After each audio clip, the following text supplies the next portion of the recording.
Hi friends, welcome back to our channel INTV Telugu. ఇప్పుడు మనం healthy and tasty dry fruit laddu ఎలా prepare చేసుకోవాలో చూద్దామండి. ఇక్కడ నేను 5 టైప్స్ ఆఫ్ డ్రై ఫ్రూట్స్ అయితే తీసుకున్నాను. అలాగే నువ్వులు కూడా తీసుకున్నాను, తెల్ల నువ్వులు, బాదం, జీడిపప్పు, అలాగే డేట్స్ మరియు పిస్తా, వాల్నట్స్ కూడా తీసుకున్నానండి. అవన్నీ చిన్న పీసెస్ లాగా కట్ చేసి పక్కన పెట్టుకున్నాను. ఒక ప్యాన్లో 3 టేబుల్ స్పూన్స్ నెయ్యి వేసి అందులోకి కట్ చేసి పెట్టుకున్న డ్రై ఫ్రూట్స్ని వేసుకొని కొంచెం రెడ్డిష్ కలర్లోకి వచ్చే వరకు మంచిగా ఫ్రై చేసుకోవాలండి.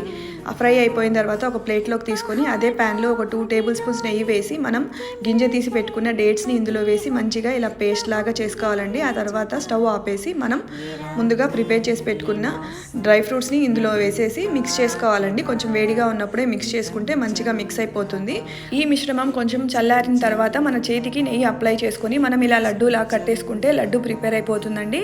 ఇలాంటి లడ్డూల్ని మనం రోజుకి ఒకటి తీసుకున్నామంటే చాలా మంచిదండి హెల్త్కి. పిల్లలకి కూడా పెట్టొచ్చు.